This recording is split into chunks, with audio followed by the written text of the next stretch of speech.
Hey there, folks. Zach Smith, Pest Dude. Smith's Pest Management, brick and mortar business in the Bay Area, out doing house calls today. And just met with an interesting customer, interesting situation. And this is right up the alley of what Pest Dude is all about. I just taught this customer how to do the pest control themselves. They don't have a lot of money. They don't have a tremendous pest problem. It's actually more of a ongoing bother, not a like costing me money. I can measure the damage. It's a real pain. It's more like I don't like that rodents keep burrowing under my patio. And I looked at it and I went, look, as a pest pro, I need to charge you money. And I feel bad for you to have me come out here and kind of plug these little holes on the regular. You should have contractors come and fix this patio. She's, no, I don't want to spend any money on that. One day we're going to redo the whole patio, but not today. And I worked with her 3 years ago. So it's not an option. When your customer says, yeah, we're going to get to that, but I don't want to put any money into the thing because we're going to tear it all down later. And later may never be, that's not for us pest pros to really grapple with. That's, customers are saying, maybe sometimes in what they aren't saying, that they just want peace of mind. So at the Pest Dude, we're here to provide you with ways to affordably get that peace of mind without having to pay 150 whatever per hour most pest pros are charging. When in the case, I would run to her local Home Depot or hardware store and grab a couple very affordable products off the shelf, one of them being spray foam. Never use spray foam. There's a time and a place for spray foam. I would say if I was going to do a rodent exclusion job that needed to last, I wouldn't recommend spray foam. Rodents can chew right through it. But if you're just going to do what I recommend, which is bother the rodents, it's hazing. Hazing is a term where you irritate on a regular basis so that you change behavior, right? Hazing is a term that comes a lot of times from like fraternity or initiations, but none of that. We're talking about bothering the heck out of rodents. Rodents are very adaptable. We use that for our own advantage. So a homeowner or, end user who doesn't want to pay me tons of money, because most of it's in drive time, right? I got to get paid all day long to make this work. So you're going to pay me, part of it's drive time, right? I'm going to tell you, when you have rodents just getting in underneath patios and in the soil and under your plants and things like this, and they're not actually causing any harm, and you don't want to kill anything, because that's another one. I don't want to kill anything. Fine. Many people don't want to kill anything. They just want it to go away. Well, then we do hazing. And hazing can be done with a lot of things. I recommend closing up the holes every day with spray foam. You could stuff a rock in there, you could stuff dirt in there, but it feels a little bit more like you're doing something when you have a product. You could buy Excluder, which is a professional grade hole stuffing product. It's called fill fabric. You can buy a number of things that are made for closing holes. You could even use steel wool. Very cheap, doesn't last a long time. But what am I saying here? It's not designed to last a long time. It's designed to keep you feeling like you're winning the war. And many people tell me this. The rodents can have the whole yard, just not my patio. The squirrels can have the whole forest, just not my potted plants. Right? I see this a lot. People actually enjoy the squirrels. See, like squirrels and other rodents are a lot like hummingbirds and butterflies. They're part of nature. So if people build these gardens and cultivate yards that attract nature, why kill some of it? That's totally fine with me. Haze, bother, irritate, make inconvenient the areas you don't want them to go, and give them somewhere to go. So if the squirrels can have one of your fruit trees that you just don't eat the fruit, then net the fruit trees you do want to, or or fence them off, or, I mean, I don't have a lot of great solutions for tree squirrels. They're very motivated, but again, you're interacting and learning and playing a part is huge. How many times do I talk to people who they say, what do you do? I go, I have a pest control business. I love to trap rats. And, oh my goodness, does that light people up when they have their own rat stories? Oh, I had a rat in my attic. It was driving me nuts. I couldn't catch it to save my life. And then I figured out XYZ.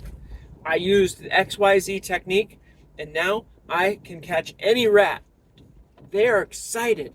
I am here to help people get that excited, because if you can catch your own rats, that's going to save you thousands of dollars.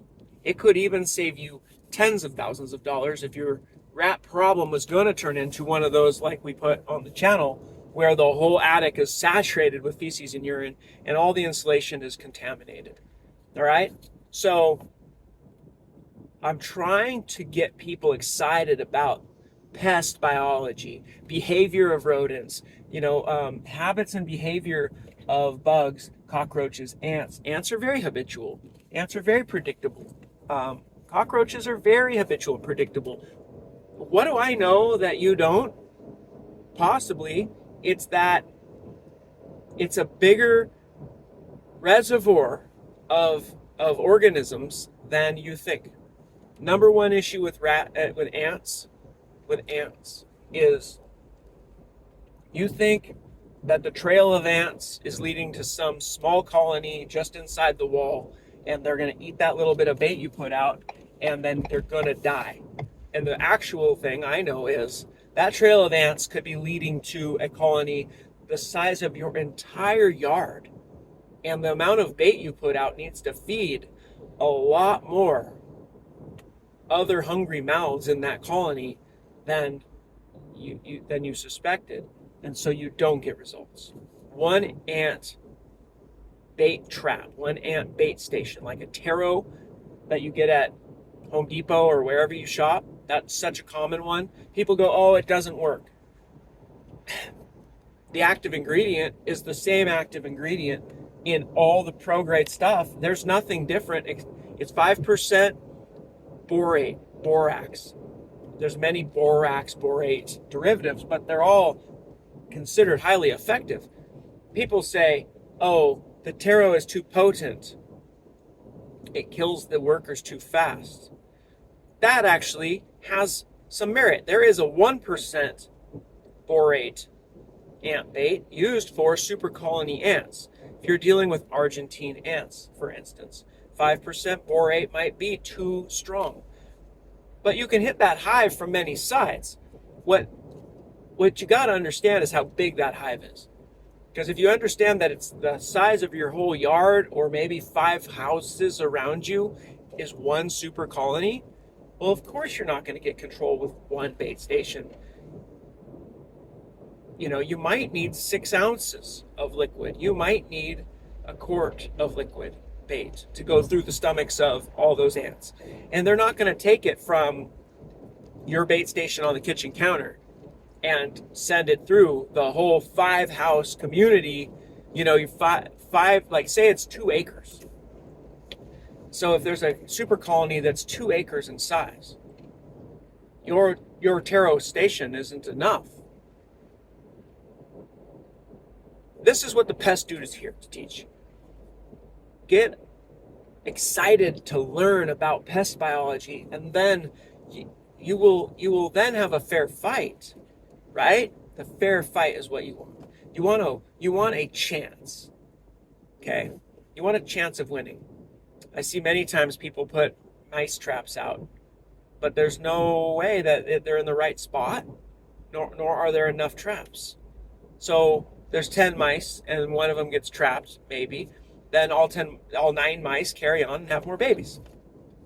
I mean, that's a little bit of a stretch, but many times you have issues like this. You're not schooled on this.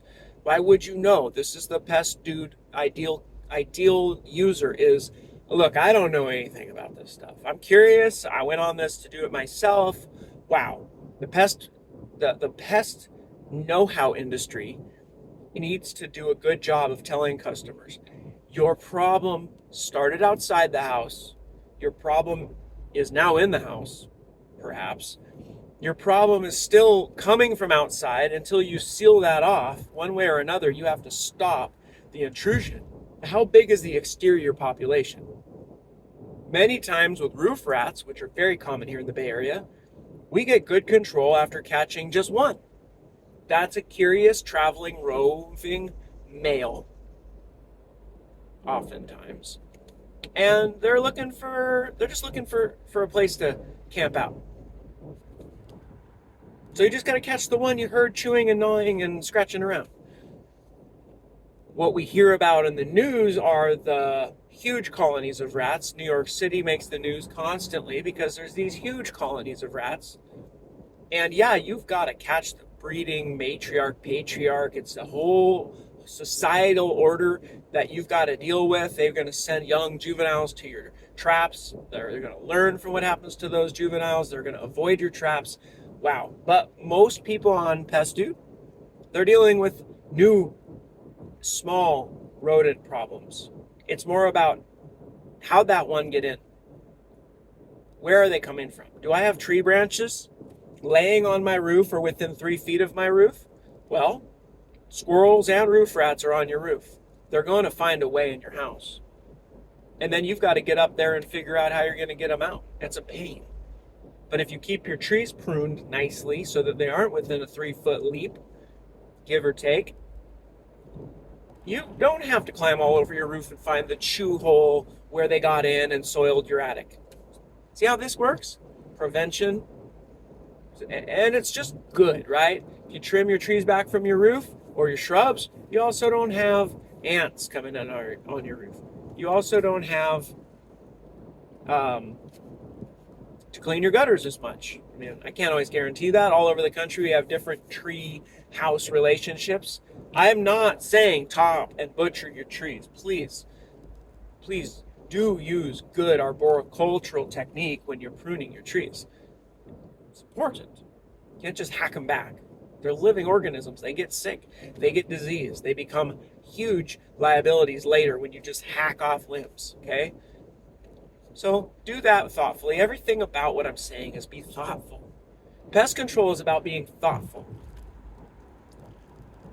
Because it isn't the chemicals that I can buy. It isn't the traps. It's not that I buy some pro-grade stuff. It's that I think about the origin, the reproduction, the food, the thirst. What is this organism's day like? What are they after? What are they trying to accomplish in their life, right? They're predictable. They're predictable. That's our one main advantage, is that the pest is predictable. It's not a free will, free thinking thing, although rodents will behave like that. They are still on a basic program of reproduce and eat and drink and stay warm and not get eaten. Okay? So they're super predictable until, like with rodents, you mess with them. If your hack attempt at controlling rats goes wrong, you're going to create what I call smart rats. They're extremely adaptable and avoidant. So beware that you don't create smart rats. Just the same thing we deal with gophers. You create smart gophers. You go stick a gopher trap in a gopher hole the wrong way. The gopher figures out that was dangerous and it almost lost its life. Good luck catching that gopher anytime soon. So, just taking my drive here, giving you the lowdown. Be thoughtful. Get curious. You're not that different than these organisms, except you're a high-order conscious thinker. That's to our advantage. But remember, you still want to eat and drink and stay warm and not be harmed and possibly reproduce. We're all still doing this every day. What's the rat different? How's the rat different than me? I mean, the rat wants to share my house. The rat sure as heck isn't going to go to work for me. You know, the rat's not going to do my kids' homework, but the rat wants to share my food and my water and my warmth. And I live in a house so I don't get harmed or eaten by nature. And the rat knows that's going to benefit as well. All right. Pest Dude out.